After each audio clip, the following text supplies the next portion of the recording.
Hello everyone, welcome back to another video. Welcome back to Just Smell Better. Before I start the video, I do want to say I did just blind buy a bunch of colognes, but for the next blind buying session, I would want your help. Someone in the audience suggested that my comment section should choose what colognes I blind buy next, and that can either go like amazing or terribly wrong. So we're gonna start this video. If you guys want, comment down below, comment a cologne that you want me to blind buy in the future, maybe like in the span of 1 month. We're gonna do this in like 4 videos.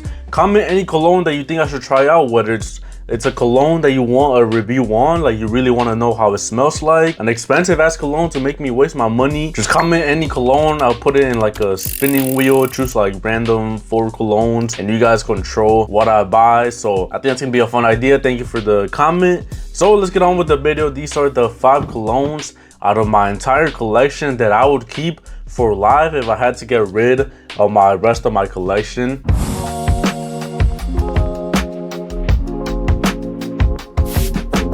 One of the drawbacks of being a cologne collector, a fragrance collector, a fragrance nerd, is that you don't really got a signature scent, and sometimes you struggle picking what you want to wear. You know, you got so many options and you don't know what you want to wear, which is a good problem to have, don't get me wrong, but you don't have a signature scent. People don't associate like a particular scent to you. So if I had to get rid of my entire collection and only choose 5 colognes to keep, these are my 5 colognes that I would keep. This is like my Mount Rushmore of my collection.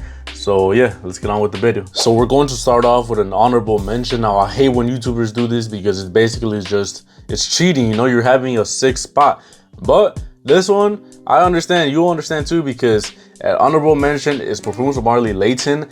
I would keep this if I had a full bottle, you know? If I had a full bottle of Layton, it would replace one of these, but I don't. I got a sample. I got a sample of a 10 out of 10 cologne, a beautiful, amazing, sexy apple pie, gourmand, edible. It's amazing, bro. Like, girls love this. I love this. Everyone loves this. So I would keep this cologne. Amazing fragrance, but I don't have it, so can't really include it in the video. So honorable mention to Layton. So kicking off the video is a cologne that you guys love. It's Versace Eros. I don't care if it's the EDT, the EDP, the Parfum. It smells amazing. It's just an objective fact. Like, I know colognes are subjective. This is subjective, bro. Eros is just made to be mass appealing, sexy. It's meant to attract girls. It's meant to like bring girls close to you. It's meant to project like crazy, because it's just like a I hate to describe it like this, but it's like a sex magnet, you know? And obviously I'm not saying you're gonna attract girls left and right. You got to present yourself well. But if you want some help, in the smelling department, then Eros is definitely your best choice. It's green apple, mint, vanilla, and it's got such a sexy DNA. Like, it's so handsome, so good. But people love to hate on it because of how good it is, how popular it has become. I don't see the hate. I don't see the point of hating a cologne that smells amazing. I can't wait to try the new yellow Eros. I think it's called Eros.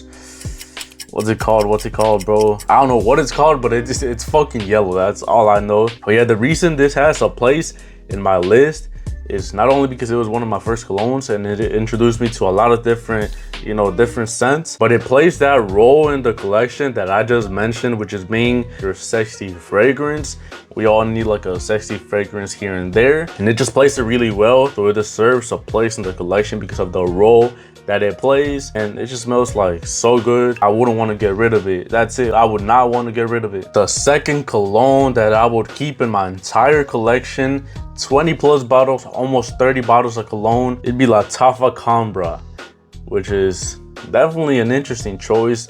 I didn't see myself picking this when I was thinking about, you know, this video idea, but it did grow on me. You got that booziness, vanilla, cinnamon, kind of like rum a little bit.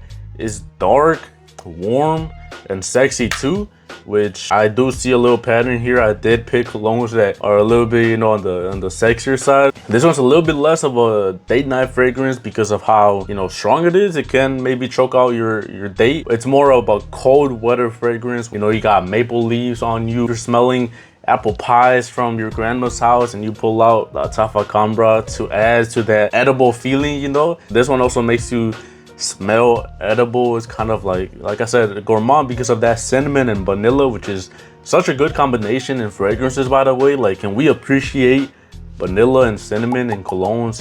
It's amazing. So this one's gonna play the role of my winter cologne, my cold weather cologne, which I think everyone needs one of those in their collection. But yeah, it doesn't only play that role of the winter fragrance. You can use it as a date night too. Like I said, go light on the sprays because it is pretty strong. It's more versatile than its other like competitors or options like Spice Bomb or the Parfums de Marly, Carlisle's and Ojans and all that shit. This proves that price does not mean anything, cost doesn't mean anything. It was only like 40 bucks and it did take a place in my 5 colognes for life. So yeah, Lattafa Khamrah, an amazing cologne. I love it. My third cologne for life. If you've been watching the channel, you know this is my favorite cologne of all time. It's Parfums de Marly Percival. This is another sexy cologne. Like, this one is just, it's also pretty objective. Like, people agree that this smells so good. It's gonna attract so many people. The ambroxan in this makes it so appealing, so attractive, so handsome, which is kind of weird because I don't like the ambroxan in other fragrances like Dior Sauvage or Dylan Blue.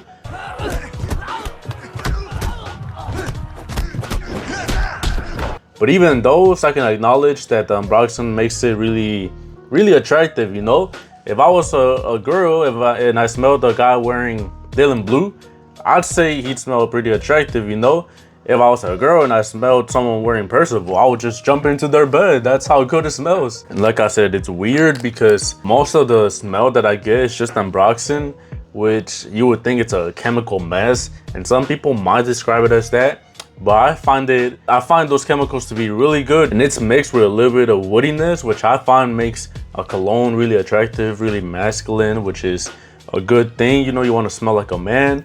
So Parfums de Marly Percival is definitely gonna take a place in my top 5 because it plays the role of being a sexy cologne. Again, it's really versatile. If you want to go out into society being the best smelling human being out there, then you need Parfums de Marly Percival. At number 2, we got Prada L'Homme. Prada L'Homme is an iris, clean, soapy scent. It's so professional, so masculine too. The iris in this makes it smell so good. It makes it smell like smooth, you know, well blended. It's like if you smack some baby wipes and the powder and the flowers, you know, spread it out throughout the whole room. That's what it smells like. This one's not gonna offend anyone. Like, you can take this to work, to school, to a date, to a funeral.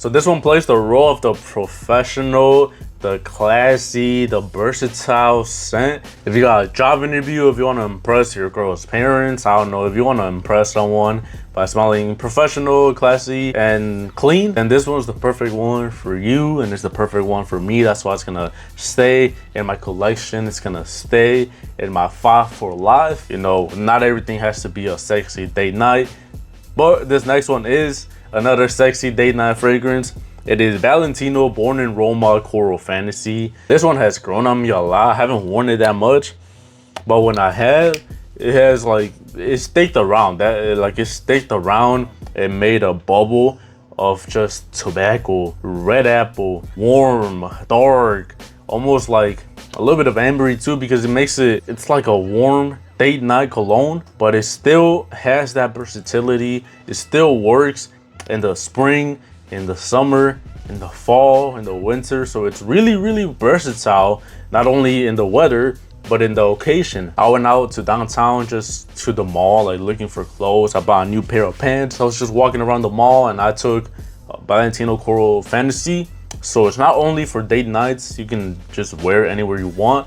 And I was smelling good. I was smelling good in the buzz too. Like, I had my little scent bubble following me around, and I feel confident because that's what cologne does to you. It makes you feel confident. That's the point. I think my favorite note in this one, it's gotta be the red apple. It's just so different compared to, like, let's say the green apple in Eros.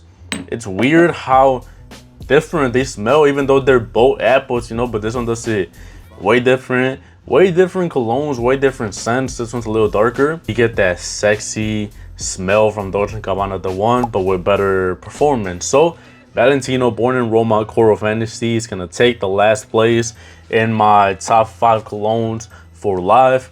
The rest are getting thrown to the trash. My beautiful Bleu de Chanel is my Dior Homme Sport 2021, my Versace Hawass Eyes, my L'Homme, my Dior de Parfum, my my Jean Paul Gaultier Le Beau EDT. Ain't no way that's going to the trash. Imagine how sad that would be. Even though I don't got a signature scent, I don't care. I want my Jean Paul Gaultiers, I want my Versace Hawass, my Bleu de Chanel. I love all my colognes, but if I had to make a sacrifice, these would be the top 5 colognes that I would stay with. So thank you for watching. Make sure to follow me on Instagram. Like the video because that helps a lot. I'm so close to being monetized, by the way. If you guys care, if you guys like actually, you know, support me and care about me, then yeah, I'm so close to being monetized. I'm so happy. And yeah, make sure to let me know in the comments what cologne you want me to blonde by. Please don't ruin my life. Please don't ruin my wallet. Please don't ruin my nose. Choose some good colognes, you know. So thank you for watching. Just smell better.